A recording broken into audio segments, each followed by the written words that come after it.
Welcome to Dark Trail ID. Trump dan Putin siap bertemu. Upaya terbaru menuju perdamaian Ukraina. Babak baru diplomasi di tengah perang yang berlarut. Lebih dari 3 tahun sejak Rusia melancarkan invasi ke Ukraina pada bulan Februari 2022, dunia kembali menyoroti kemungkinan terobosan diplomatik yang signifikan. Sorotan ini tak lepas dari rencana pertemuan antara Presiden Amerika Serikat, Donald Trump, dan Presiden Rusia, Vladimir Putin, yang disebut-sebut tengah dalam tahap persiapan matang. Tujuan utamanya adalah untuk membuka jalan menuju perdamaian di Ukraina, yang hingga kini masih dilanda konflik bersenjata berkepanjangan. Kehadiran Trump sebagai presiden kembali memunculkan harapan atau skeptisisme, tergantung dari sudut pandang mana dilihat. Trump berkali-kali mengklaim bahwa dirinya mampu menghentikan perang hanya dalam waktu 24 jam. Pernyataan itu terus ia gaungkan sejak kampanye pemilu hingga masa awal kepemimpinannya di tahun 2025. Namun hingga kini, janji tersebut belum terwujud secara nyata. Kesiapan pertemuan antara ambisi dan realitas. Dalam beberapa hari terakhir, konfirmasi dari kedua belah pihak menunjukkan bahwa KTT antara Amerika Serikat dan Rusia bukanlah sekadar wacana. Kremlin melalui ajudan senior Yuri Ushakov telah menyampaikan bahwa pertemuan diproyeksikan berlangsung pada pekan depan, meskipun tanggal pastinya masih dirahasiakan. Trump sendiri pada tanggal 7 Agustus 2025 menyatakan bahwa ia siap bertatap muka dengan Putin secepatnya dan menegaskan kembali tekadnya untuk menghentikan pembunuhan dan kekerasan yang terus terjadi di Ukraina. Saya akan melakukan apapun yang saya bisa untuk menghentikan pembunuhan, ujar Trump, merujuk pada konflik antara Rusia dan Ukraina. Ia juga menyebut bahwa baik Putin maupun Presiden Ukraina, Volodymyr Zelensky, memiliki keinginan untuk duduk bersamanya di meja perundingan. Namun demikian, pernyataan Trump tersebut belum sepenuhnya direspons secara konkret oleh pihak Rusia maupun Ukraina dalam bentuk komitmen formal. Beberapa kalangan menilai bahwa meskipun peluang pertemuan terbuka, hambatan geopolitik dan kepentingan strategis masing-masing pihak bisa menghambat upaya tersebut. Zelensky dorong format trilateral. Menariknya, Zelensky tidak ingin hanya menjadi objek dari pembicaraan antara dua pemimpin besar dunia. Ia secara terbuka mendorong agar pertemuan digelar dalam format trilateral, di mana dirinya, Trump, dan Putin duduk dalam satu forum dialog langsung. Zelensky menilai bahwa satu-satunya cara untuk mencapai kemajuan adalah melalui pembicaraan terbuka langsung antara dirinya dan Putin. Ia menyebut bahwa dialog tanpa perantara lebih memungkinkan lahirnya kesepahaman, meski belum tentu menghasilkan perdamaian secara instan. Steve Witkoff, utusan khusus Trump untuk urusan Ukraina-Rusia, juga dilaporkan telah menyampaikan usulan serupa kepada Putin dalam pertemuan mereka sebelumnya di Moskwa. Witkoff bahkan menyebut bahwa partisipasi langsung Zelensky dalam KTT akan memperkuat legitimasi hasil perundingan, sekaligus menghindari kesan bahwa Ukraina tidak dilibatkan dalam menentukan masa depannya sendiri. Namun Putin memberikan respons hati-hati. Ia menyatakan tidak menolak kemungkinan adanya pertemuan trilateral, tetapi menganggap bahwa kondisi saat ini belum memadai untuk melakukannya. Menurutnya, ada persyarat-persyarat diplomatik dan teknis yang belum tercapai, sehingga terlalu dini membahas kehadiran Zelensky dalam forum bersama tersebut. Secara umum, saya tidak menentangnya. Itu mungkin. Tetapi, kondisi-kondisi tertentu harus diciptakan terlebih dahulu.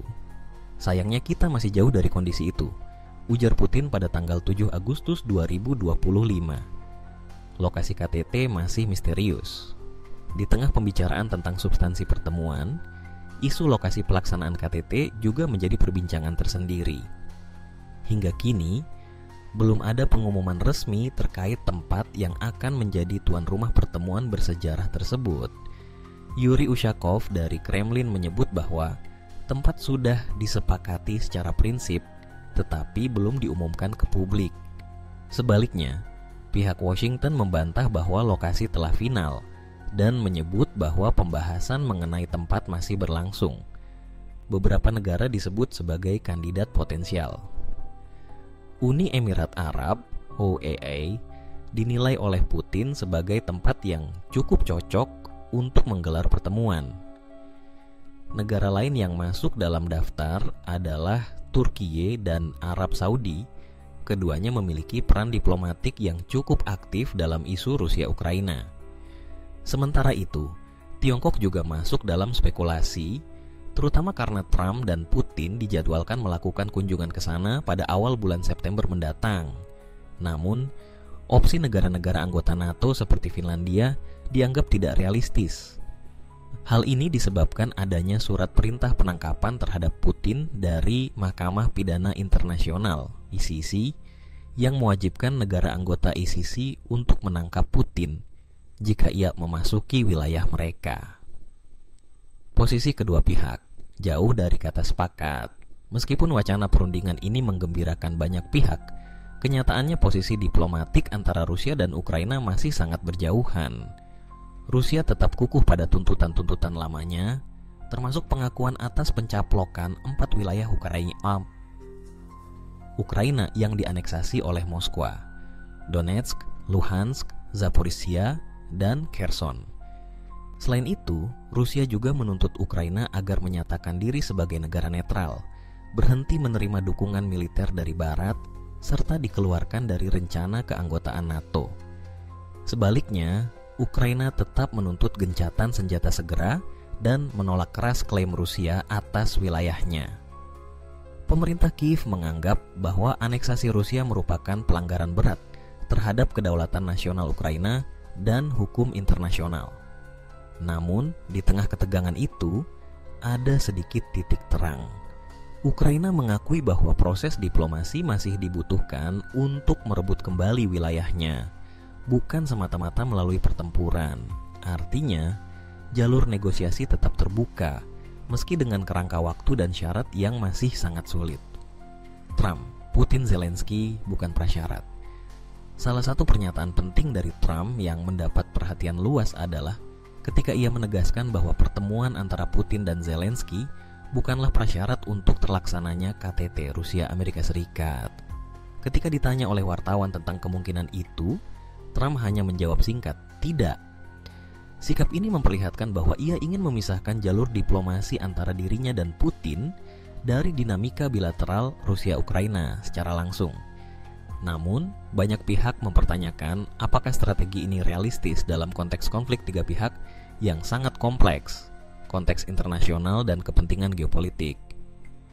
Pertemuan antara Trump dan Putin ini bukan hanya penting untuk Rusia dan Ukraina, tetapi juga memiliki implikasi luas bagi dunia internasional. Amerika Serikat sebagai negara adidaya memiliki pengaruh besar dalam mempengaruhi kebijakan negara-negara barat lainnya. Jika Trump berhasil menciptakan terobosan, hal ini bisa mengubah peta politik dan keamanan Eropa secara signifikan. Sebaliknya, Rusia juga memiliki kepentingan besar untuk memperkuat posisi tawarnya di panggung global. Melalui perundingan ini, Putin bisa mencoba merehabilitasi citranya yang terpojok oleh sanksi internasional dan surat penangkapan dari ICC. Bagi Moskwa, KTT ini adalah kesempatan untuk menunjukkan kepada dunia bahwa Rusia masih merupakan aktor kunci dalam menentukan masa depan keamanan global. Kesimpulan, harapan, tantangan, dan realisme. KTT yang direncanakan antara Donald Trump dan Vladimir Putin menandai babak baru dalam upaya menghentikan perang Rusia-Ukraina yang telah berlangsung selama lebih dari 3 tahun. Meskipun masih dipenuhi ketidakpastian, baik dari segi waktu, tempat, maupun format, pertemuan ini membuka kemungkinan munculnya terobosan diplomatik yang nyata. Namun, harapan ini juga dibayangi oleh tantangan besar. Perbedaan posisi antara Rusia dan Ukraina masih sangat tajam, dan kondisi geopolitik global belum sepenuhnya mendukung terciptanya kompromi. Meski begitu, diplomasi adalah proses yang memerlukan waktu, kesabaran, dan keberanian untuk keluar dari posisi ekstrim. Apakah Trump dan Putin bisa benar-benar menjadi katalis bagi perdamaian? Ataukah ini hanya langkah simbolik dalam pusaran kepentingan politik masing-masing negara? Waktu yang akan menjawab. Namun satu hal yang pasti, dunia menunggu dan harapan perdamaian belum sepenuhnya padam. Terima kasih sudah menonton, jangan lupa subscribe